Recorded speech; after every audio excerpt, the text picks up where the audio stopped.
Hello students, today our topic is Python Pandas and in this lecture we are going to discuss some programs related to Python Pandas data frame.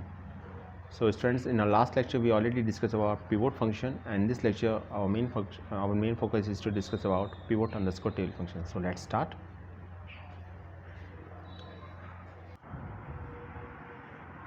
Students, last video में हम already discuss कर चुके थे pivot function के बारे में, और इसमें लेक्चर में हमारा मेन फोकस रहेगा पिवोट अंडरस्कोर टेबल फंक्शन के बारे में बात करने का।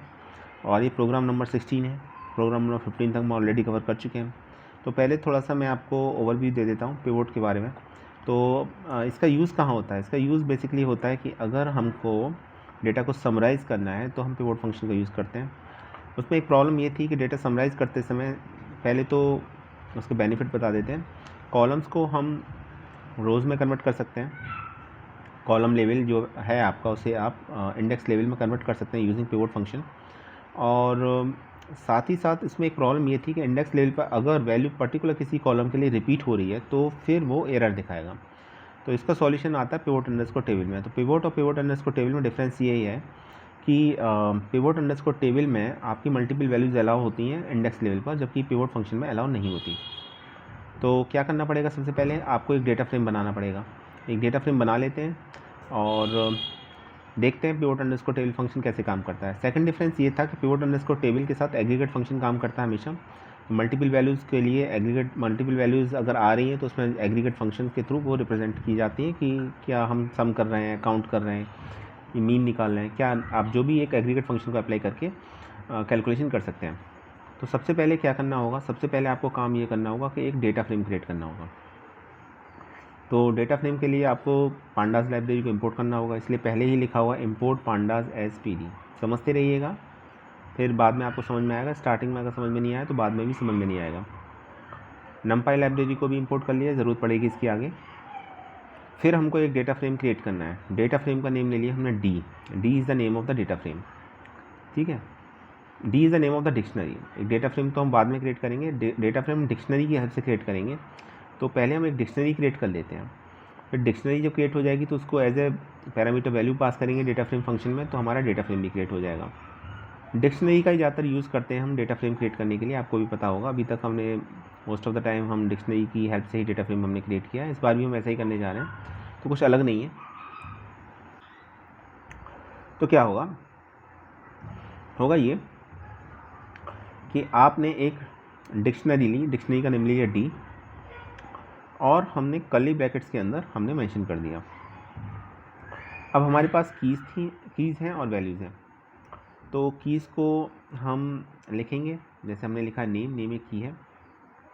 वैल्यू लिखने के लिए फिर हम कॉलन लगाएंगे, वैल्यू एक से ज़्यादा है तो हम लिस्ट की फॉर्म में पास कर देंगे। तो होता क्या है कि जब हम डिक्शनरी से डेटा फ्रेम क्रिएट करते हैं तो जो आपकी कीज़ हैं वो कॉलम्स का नेम बन जाती है, और जो लिस्ट में वैल्यूज़ दे रखी हैं उसके करस्पॉन्डिंग वो उस कॉलम्स की वैल्यूज़ बन जाएंगी। उस कॉलम में वो सभी वैल्यूज होंगी। इसका मतलब नेम एक कॉलम बन जाएगा, अलीशा, बॉबी, कैथरीन, और अलीशा, बॉबी, कैथरीन रिपीट हो रहा है तो ये डेटा उतनी बार रिपीट हो जाएगा, जैसा है वैसा डेटा रिपीट हो जाएगा, एक कॉलम की फॉर्म में आ जाएगा ये डेटा, ठीक।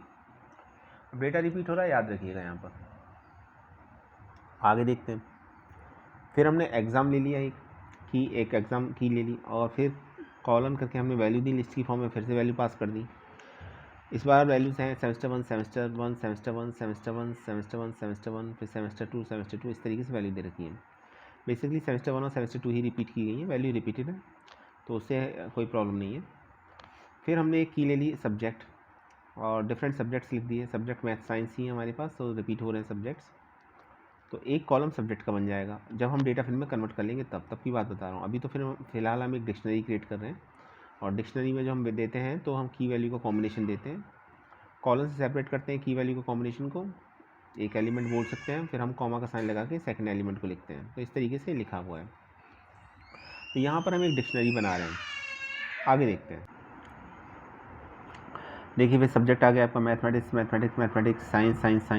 साइंस मैथमेटिक्स, ठीक है। फिर एक कॉलम है स्कोर, तो की है इसको, कॉलम तो बाद में बनेगा जब डेटा फ्रेम में कन्वर्ट हो जाएगा। तो स्कोर की भी वैल्यू भी दे रखी है। तो कुल मिला के इसमें की दे रखी है नेम, एग्ज़ाम, सब्जेक्ट और स्कोर। और इनकी जो वैल्यूज़ दे रखी है सभी वैल्यूज़ लिस्ट की फॉर्म में दे रखी हैं। तो जब हम डेटा फ्रेम में कन्वर्ट करेंगे तो ये जो लिस्ट की वैल्यूज़ हैं कॉलम्स की वैल्यू की तरह शो होंगी। अब चलिए अब डेटा फ्रेम भी क्रिएट कर लेते हैं। तो हमने लिखा df pd dot data frame function है। pd पांडास को रिप्रेजेंट कर रहा है, पांडास को रिप्रेजेंट कर रहा है, तो हम लिखते हैं हमेशा लाइब्रेरी का नेम डॉट पांडास। पांडास है लाइब्रेरी का नेम, तो लिखेंगे पांडास। पांडास को चूँकि हमने pd से रिप्रेजेंट कर रखा है तो हम pd लिखेंगे। हम लिखेंगे pd डॉट डेटा फ्रेम, ठीक है, क्योंकि हम डेटा फ्रेम क्रिएट करने जा रहे हैं। डेटा फ्रेम क्रिएट करने के लिए जो फंक्शन है उसका नेम है डेटा फ्रेम।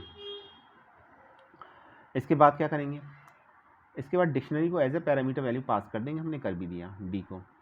और उसके बाद एक और पैरामीटर यूज़ करेंगे, नेम है कॉलम्स। इसको क्यों यूज़ करेंगे, देखिए ये बात मैं कई बार बता चुका हूँ, जब कभी भी मैं प्रोग्राम बताता हूँ तो ये हमेशा डिस्कस होता है। जब आप यूज़ करते हैं, जब आप डिक्शनरी के थ्रू डेटा फ्रेम को क्रिएट करते हैं तो क्या होता है, डिक्शनरी के थ्रू जब हम डेटा फ्रेम को क्रिएट करते हैं तो डिक्शनरी की जो कीज़ होती हैं वो आपके डेटा फ्रेम के कॉलम बन जाते हैं। लेकिन चूँकि डिक्शनरी एक अनऑर्डर्ड डेटा टाइप है तो उसका ऑर्डर कुछ भी हो सकता है। जिस ऑर्डर में आपने दिया ज़रूरी नहीं वही ऑर्डर हो, ऑर्डर चेंज हो सकता है। उस ऑर्डर को फिक्स करने के लिए हम कॉलम्स पैरामीटर का यूज़ करते हैं, और जो भी हम कॉलम्स पैरामीटर में हम कॉलम्स के नेम देते हैं वही सीक्वेंस डेटा फ्रेम का रहता है। जैसे इसमें दे रखा है नेम, एग्ज़ाम, सब्जेक्ट, स्कोर, तो नेम पहले आएगा, एग्ज़ाम उसके बाद में, सब्जेक्ट उसके बाद में, स्कोर उसके बाद में। तो ये रिप्रेजेंटेशन रहेगा, ये रिप्रेजेंटेशन चेंज नहीं होगा। तो मेरा ये मानना है, और ऐसा आप किया भी कीजिए, कि जब कभी भी आप डिक्शनरी की हेल्प से कोई डेटा फ्रेम क्रिएट करें तो एक काम करें, हमेशा कॉलम्स पैरामीटर का ज़रूर यूज़ करें और एक ऑर्डर फिक्स कर दें उसका। अदरवाइज़ क्या होगा कि आंसर थोड़ा डिफरेंट चेंज तो नहीं होगा, लेकिन हाँ ऑर्डर अलग अलग हो जाएगा। तो डेटा चेंज नहीं होगा लेकिन ऑर्डर अलग हो जाएगा इसका। तो उस ऑर्डर को मेंटेन करने के लिए आप कॉलम्स पैरामीटर का यूज़ कीजिए, जैसा हमने किया इसमें। और अगर किसी कोई की बनाई उसके साथ वैल्यू ली है और हम नहीं चाहते उस केस में कि वो कॉलम बने, तो अगर हम उसे मेंशन नहीं करते तो कॉलम बनेगा भी नहीं। चलिए df नाम का डेटा फ्रेम बन गया, अब हम df को प्रिंट करा देंगे। तो हमने लिखा प्रिंट df, यहाँ पर हमारा डेटा फ्रेम प्रिंट हो गया, ठीक है। तो अभी तक सिर्फ इतना हुआ कि डेटा फ्रेम बन गया। डेटा फ्रेम में रिपीटेड वैल्यूज़ थी और pivot underscore function, pivot underscore table function का ये स्पेशलिटी है कि ये इंडेक्स लेवल के अलोंग अगर वैल्यू रिपीट हो रही है तो एरर शो नहीं करेगा ये। तो आगे देखते हैं, चलिए। सबसे पहले काम करते हैं सबसे पहला काम हम ये करेंगे कि सबसे पहले हम एग्रीगेट फंक्शन मीन को यूज़ करेंगे पिवट अंडरस्कोर टेबल के साथ। तो कैसे यूज़ करेंगे, आप लिखोगे pd dot pivot table, pivot underscore table, ठीक है, मीन के साथ यूज़ कर रहे हैं। सबसे पहले हम डेटा फ्रेम क्रिएट करने के बाद, तो जहाँ प्रिंट df लिखा है उसके बाद की लाइन देखिए, क्या स्टेटमेंट दे रखा है, print pivot table using aggregate function mean. तो मीन एग्रीगेट फंक्शन को हम यूज़ करने जा रहे हैं यहाँ पर, ठीक है। तो क्या लिखेंगे, pd dot pivot underscore table df, किस डेटा फ्रेम पर आप यूज़ कर रहे हो, df डेटा फ्रेम पर। तो डेटा फ्रेम का नेम, कॉमा लगाइए, उसके बाद इंडेक्स लिख दीजिए, जिसको भी आप इंडेक्स बनाना चाह रहे हैं। एक से ज़्यादा कॉलम नेम हो सकते हैं जिसको आप इंडेक्स बनाना चाह रहे हैं। हमने एग्जाम और सब्जेक्ट को हम इंडेक्स बना रहे हैं, तो हम लिखेंगे index equal to exam comma subject, ठीक है। तो ये आपका इंडेक्स बन जाएगा। फिर आपको क्या यूज़ करना है, आपको यूज़ करना है एग्रीगेट फंक्शन मीन, यानी कि अगर आपको वैल्यू रिपीट होती है इंडेक्स के अलोंग तो फिर मीन निकल के आ जाए इसका, एग्ज़ाम या सब्जेक्ट की कोई भी अगर वैल्यू आती है एग्ज़ाम या सब्जेक्ट में तो फिर उसमें मीन निकल के आ जाए। अच्छा, मीन किसका निकलेगा, मीन निकलेगा स्कोर का। स्कोर का क्यों निकलेगा, क्योंकि स्कोर ही एक न्यूमेरिक वैल्यू है इस पूरे डेटा फ्रेम में, तो ये फंक्शन स्कोर पर ही अप्लाई होगा, स्कोर से फुलफिल हो जाएगी वैल्यूज़। और जहाँ वैल्यू सिंगल है तो वहाँ तो कोई फ़र्क नहीं पड़ना, मीन से क्या फ़र्क पड़ेगा वहाँ पर, लेकिन अगर वैल्यू रिपीट हो रही है तो फिर वहाँ मीन कैलकुलेट हो जाएगा। अब अगर हम सम निकालना चाहते हैं तो फिर हम सम के लिए क्या करेंगे, अब मान लीजिए मैं सम निकालना चाह रहा हूँ, इंडेक्स बनाया मैंने इस बार नेम और सब्जेक्ट को, तो इंडेक्स तो चेंज हो गया लेकिन वैल्यू तो फिर भी स्कोर ही रहेगी। तो जहाँ कहीं भी वैल्यू रिपीट होगी या नहीं होगी, दोनों ही केसेस में एग्रीगेट फंक्शन जो अप्लाई होगा वो कौन सा होगा, सम। तो वैल्यूज़ का सम निकल के आ जाएगा। थर्ड टाइम हमने देखिए काउंट को अप्लाई किया है, तो इस बार हमने एग्ज़ाम और सब्जेक्ट के साथ काउंट को अप्लाई किया, तो हम लिखेंगे PD dot pivot underscore table DF comma index is equal to exam comma subject और एग्रीगेट फंक्शन यूज़ किया काउंट। तो काउंट यहाँ एग्रीगेट फंक्शन यूज़ हो गया। तो हमने मीन यूज़ किया, सम यूज़ किया, काउंट यूज़ किया, आप भी ऐसे यूज़ कर सकते हैं, कोई प्रॉब्लम नहीं है। क्लियर है? तो ये हो गया आपका, ध्यान रखिएगा। समझ में आ गया आपको यहाँ तक? आप इस प्रोग्राम को चाहें तो लिख सकते हैं। वीडियो को पॉज कर लीजिए, फर्स्ट पार्ट में जाइए जहाँ तक पहला प्रोग्राम लिखा था प्रिंट DF तक, वहाँ तक लिख लीजिए और फिर आप सेकंड पार्ट को लिखिए जो इस समय है यहाँ पर पॉज कर लीजिएगा। मैं थोड़ा टाइम देता हूँ आपको और फिर लिख लीजिएगा, प्रोग्राम को एग्जीक्यूट करके देखिएगा, आपको कॉन्सेप्ट और अच्छी तरीके से समझ में आ जाएगा। ये प्रैक्टिकल फाइल का पार्ट है आपके, ध्यान रखिएगा, प्रैक्टिकल फाइल में लिखना है। एक बात आपको पता होगी, सिलेबस चेंज हो चुका है इस बार, और सिलेबस पिछली बार रिड्यूस सिलेबस था तो ये सब हटा दिया गया था।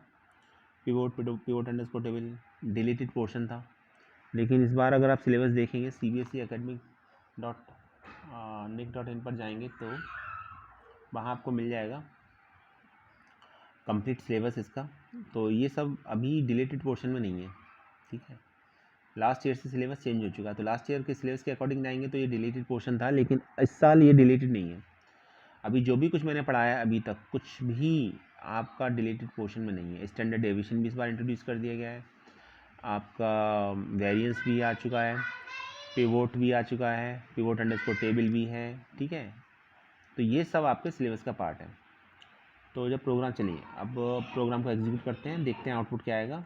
आपने जब एग्जीक्यूट करेंगे तो कुछ ऐसा दिखाई देगा आपको, आप भी देख लीजिए कि सेम आ रहा है, नहीं आ रहा। नहीं आ रहा तो देखिए कहाँ एरर आ रही है, और आ रहा है तो बहुत अच्छी बात है। पहले तो ये हमारा डेटा फ्रेम है, ये डेटा फ्रेम ऐसे शो होगा, हो गया।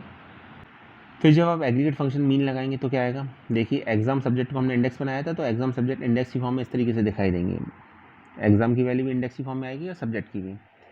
तो सेमेस्टर 1 के साथ लिखा रहेगा मैथमेटिक्स साइंस, सेमेस्टर 2 के साथ ही मैथमेटिक्स साइंस लिखा रहेगा, क्योंकि दो इंडेक्स हैं इस समय आपके, एग्जाम और सब्जेक्ट दोनों। और स्कोर का क्या निकलेगा, मीन निकलेगा। तो ये मीन स्कोर निकल के आ रहा है, ठीक है।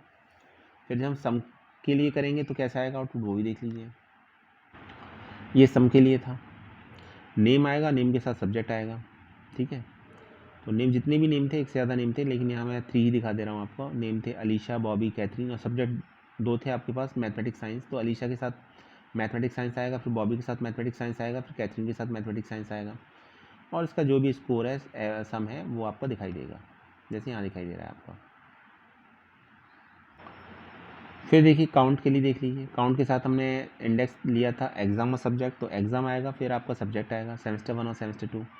सब्जेक्ट आएगा देखिए मैथमेटिक्स साइंस।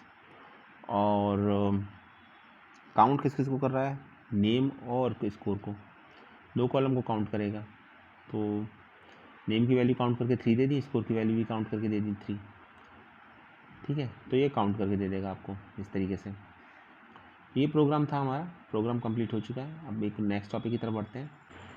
प्रोग्राम है स्टैंडर्ड डेविएशन का। अब ये थ्योरी में भी है, प्रैक्टिकल में भी स्टैंडर्ड डेविएशन, ठीक है, याद रखिएगा स्टूडेंट्स इसको। तो स्टैंडर्ड डेविएशन में क्या करना है आपको, होता क्या है स्टैंडर्ड डेविएशन। स्टैंडर्ड डेविएशन ये बताता है बेसिकली कि नंबर्स कितने डेविएट कर रहे हैं, स्प्रेड कितने आ रहे हैं। मैंने आपको एक आई थिंक 3 to 4 डेज़ पहले एक स्टैंडर्ड डेविएशन के बारे में डिटेल में बताया था, वीडियो बनाया था, जिसमें सिर्फ स्टैंडर्ड डेविएशन ही समझाया था, मैथमेटिकली कैसे निकालते हैं, क्या फॉर्मूला होता है। अभी उसको दोबारा रिपीट करने की ज़रूरत नहीं है, यहाँ पर मैं सिर्फ आप उसका प्रोग्राम बता रहा हूँ। मैंने तब आपसे कहा भी था कि इसको मैं डिस्कस इसलिए कर रहा हूँ ताकि आपको कॉन्सेप्ट क्लियर हो जाए। देखिए पाइथन में स्टैंडर्ड डेविएशन निकालने के लिए आपको कुछ नहीं करना, आपको सिर्फ std फंक्शन करना है, यूज़ करना है। std फंक्शन यूज़ करेंगे, जिस डेटा फ्रेम के साथ निकाल रहे हैं उस डेटा फ्रेम में पर्टिकुलर किसी एक कॉलम के साथ नहीं निकालना चाह रहे हैं, या इंडेक्स के अलग निकालना चाह रहे हैं, स्टैंडर्ड डेविएशन निकल के आ जाएगा। उसमें आपको कुछ नहीं करना है, आपको सिर्फ फंक्शन का यूज़ करना है। लेकिन आपको ये पता होना चाहिए कि स्टैंडर्ड डेविएशन होता क्या है, स्टैंडर्ड डेविएशन की ज़रूरत कहाँ है, ठीक है। वाइवा में क्वेश्चन पूछ लिया जाए आपसे कि स्टैंडर्ड डेविएशन क्या होता है, निकाल लो, आपको पता ही नहीं स्टैंडर्ड डेविएशन क्या है, बस आपको ये पता है कुछ न्यूमेरिकल कैलकुलेशन होती है, वैल्यू आ जाती है, आंसर आ जाता है, दैट्स इनफ। वैसे आपको सबको पता होगा, ठीक है। लेकिन फिर भी मैं एक बार फिर से बता देता हूँ, थोड़ा सा डिटेल में तो नहीं बताऊँगा उतना, क्योंकि ऑलरेडी डिस्कस हो चुका है ये बताता है कि नंबर्स आपस में एक दूसरे से कितने स्प्रेड है, डेविट कितने कर रहे हैं, और डेविएशन की एक रेंज होती है, एक स्टैंडर्ड रेंज क्या है। तो ये अगर उस रेंज के अंदर है तो हम बताएंगे कि हाँ ठीक है, नॉर्मल रेंज है, डेबिट तो कर रहा है लेकिन ठीक, बहुत ज़्यादा कुछ नहीं कर रहा। और अगर उससे ऊपर है या उससे नीचे है तो हम कहेंगे कि हाँ ये इसका ज़्यादा है या ये वैल्यू उससे बहुत ज़्यादा कम है। तो ये किससे पता लगाते हैं, ये पता लगाते हैं स्टैंडर्ड डेविएशन से। स्टैंडर्ड डेविएशन को ग्रीक लेटर सिग्मा से रिप्रेजेंट किया जाता है, और नीचे एक फॉर्मूला दे रखा है 1/n।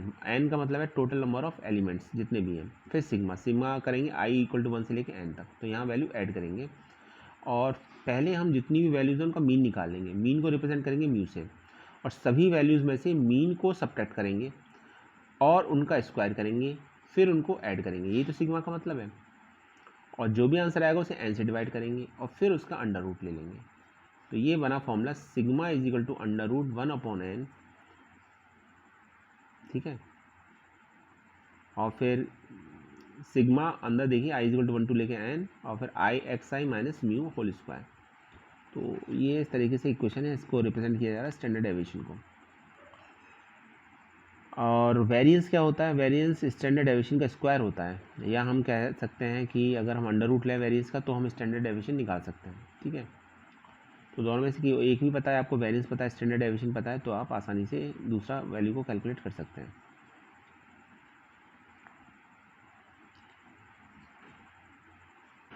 इसको निकालने के 4 स्टेप्स क्या हैं। Workout the mean, the simple average of the numbers. तो सबसे पहले आप मीन निकालेंगे, मीन का मतलब है आप एवरेज निकालेंगे नंबर्स का।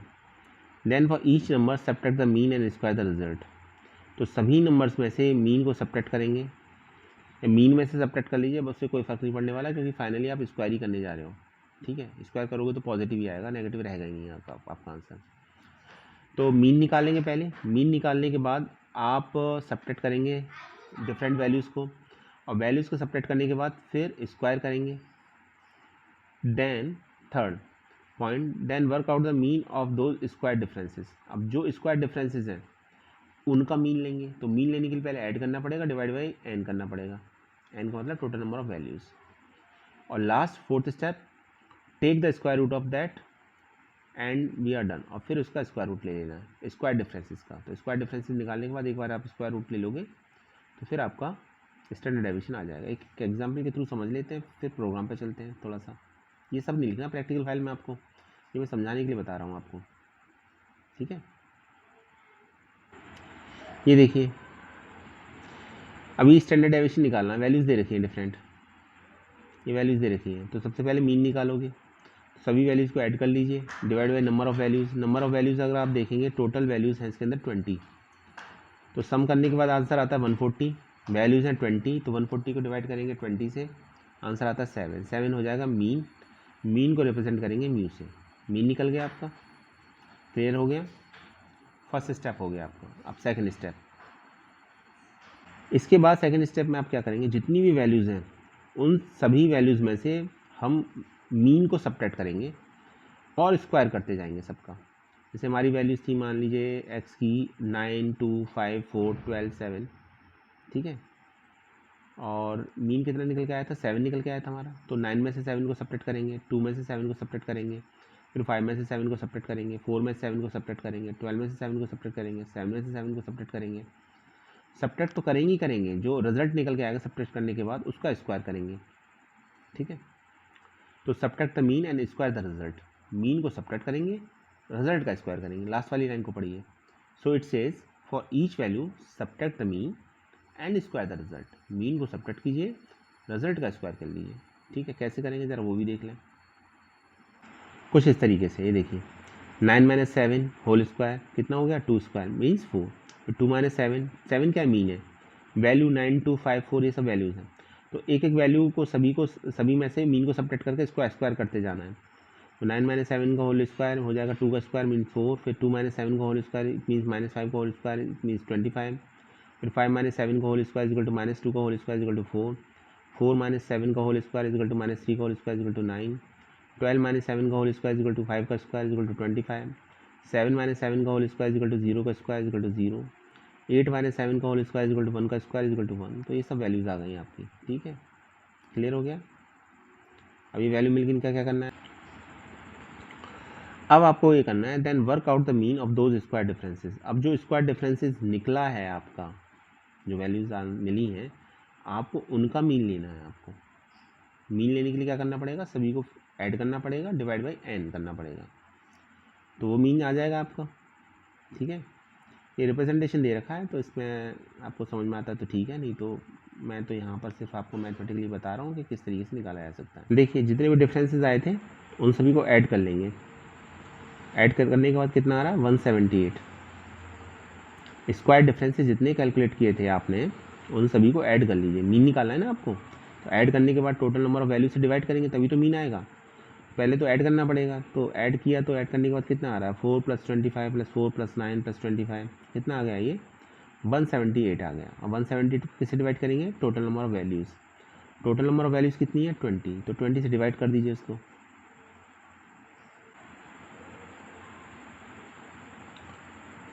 क्या किया हमने, इसमें सभी स्क्वायर डिफरेंसेस को ऐड किया, ऐड करने के बाद आंसर आया 178। अब 178 को क्या करेंगे, डिवाइड करेंगे n से। n से मतलब है टोटल नंबर ऑफ वैल्यूज़, तो वो कितना है इसमें 20, तो 20 से हम डिवाइड करेंगे, ठीक है। ये देखिए ये हमने डिवाइड कर दिया,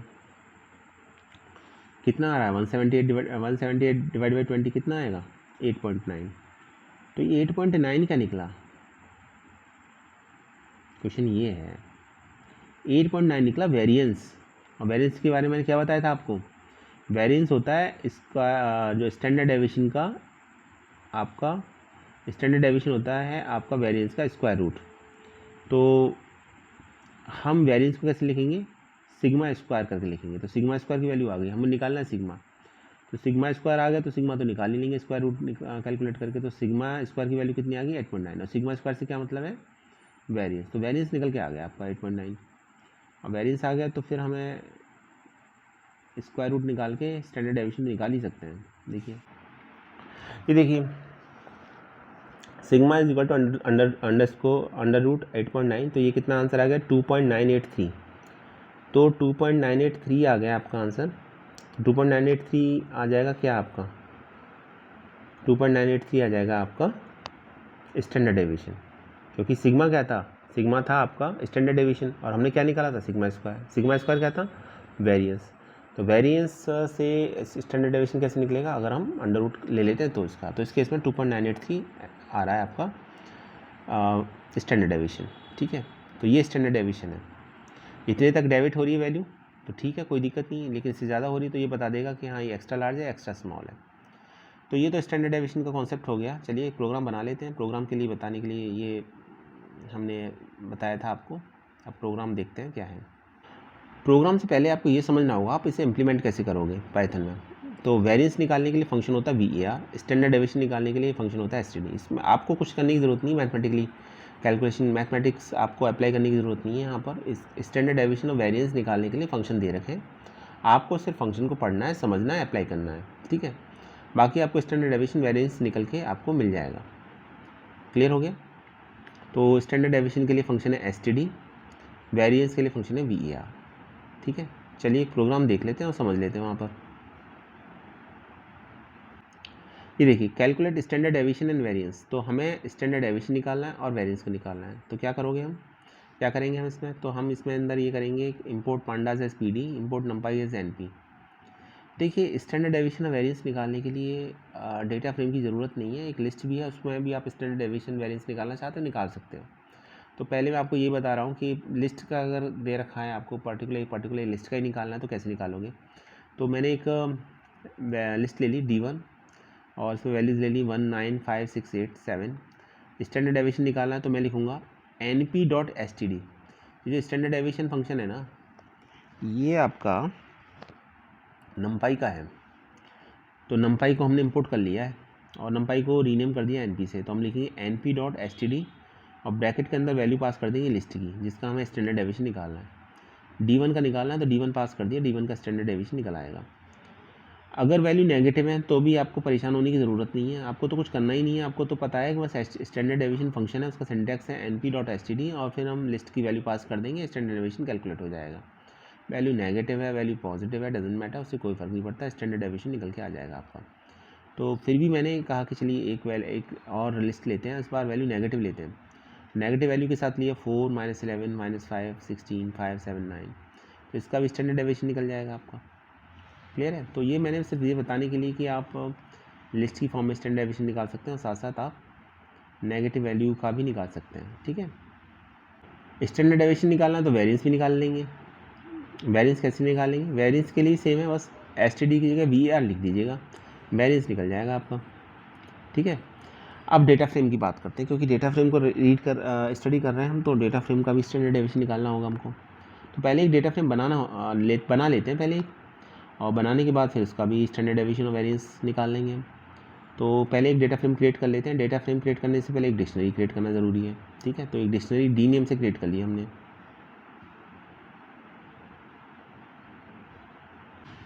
देखिए डी नेम से ले ली, नेम, स्कोर 1, स्कोर 2, स्कोर 3, ये क्या है? कीज़ है। कीज़ की रेस्पेक्ट में वैल्यू दे रखी है, लिस्ट की फॉर्म में वैल्यूज़ दे रखी है, और फिर हमने डेटा फ्रेम को प्रिंट करा दिया। ठीक है, तो डेटा फ्रेम प्रिंट हो जाएगा हमारा।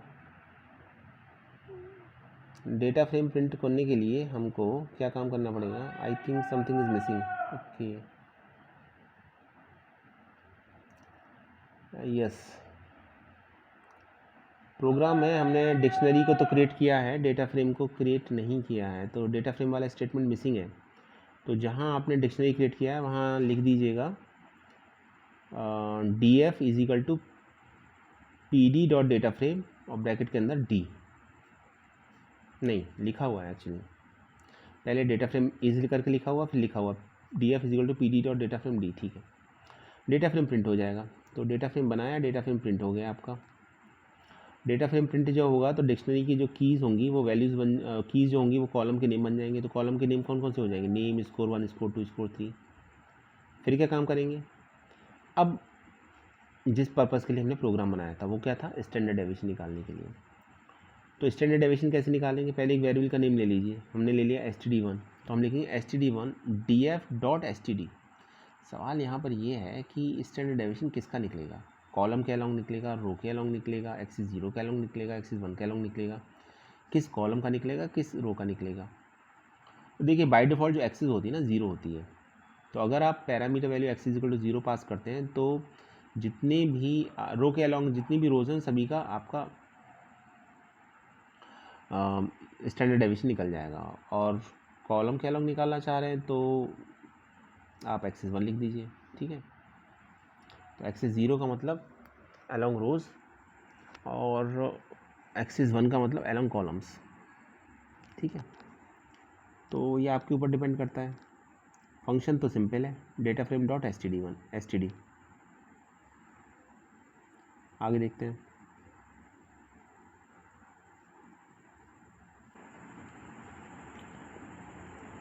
std1 = df.std, ये देखिए यहाँ पर। और वेरिएंस निकालना है तो हम लिखेंगे df.var, तो वेरिएंस निकल जाएगा। तो इस तरीके से स्टैंडर्ड डेविएशन और वेरिएंस निकल जाएगा अलॉन्ग एक्सिस 0। मेंशन नहीं किया लेकिन एक्सिस 0 बाय डिफ़ॉल्ट होता है, तो एक्सिस 0 के अलॉन्ग निकल जाएगा आपका।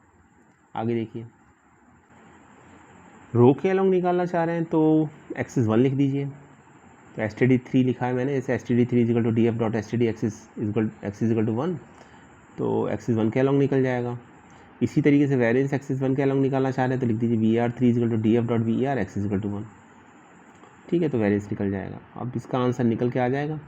तो कुल मिला के बात यह है कि हमने यहाँ पर स्टैंडर्ड डेविएशन और वेरिएंस को समझा कि स्टैंडर्ड डेविएशन वेरिएंस क्या होता है, किस तरीके से पर्टिकुलर एक लिस्ट का स्टैंडर्ड डेविएशन और वेरिएंस निकाल सकते हैं, एक डेटा फ्रेम में निकाल सकते हैं अलॉन्ग एक्सिस 0 और अलॉन्ग एक्सिस 1। ठीक है, तो आई होप अब ये समझ में आ चुका होगा। प्रैक्टिकली एग्जीक्यूट करके देखिएगा प्रोग्राम को, नहीं समझ में आता क्लास में पूछिएगा। ये वीडियो से बताया जाता है कि इसलिए बनाया जाता है कि आप थोड़ा सा क्लास में आने से पहले वीडियो को देख लें, समझ लें कि कॉन्सेप्ट क्या है, बुक को थोड़ा सा रेफ़र कर लें। मुझे मालूम है कि वन वे कम्युनिकेशन है, यहाँ आपके क्वेश्चन आंसर नहीं होंगे तो कॉन्सेप्ट उतना क्लियर नहीं होगा। एक बार क्लास करेंगे, प्रैक्टिकली एग्जीक्यूट करके देखेंगे तो डेफिनेटली समझ में आ जाएगा। सो आज की क्लास के लिए इतना ही स्टूडेंट्स, और नेक्स्ट क्लास में मिलते हैं, हम कुछ और प्रोग्राम को डिस्कस करेंगे। ठीक है, और प्रैक्टिकल फाइल में प्रोग्राम लिखते रहिएगा डेट एंड टाइम के डेट के साथ अपने डेट मेंशन करते रहिएगा। Thanks for watching this video.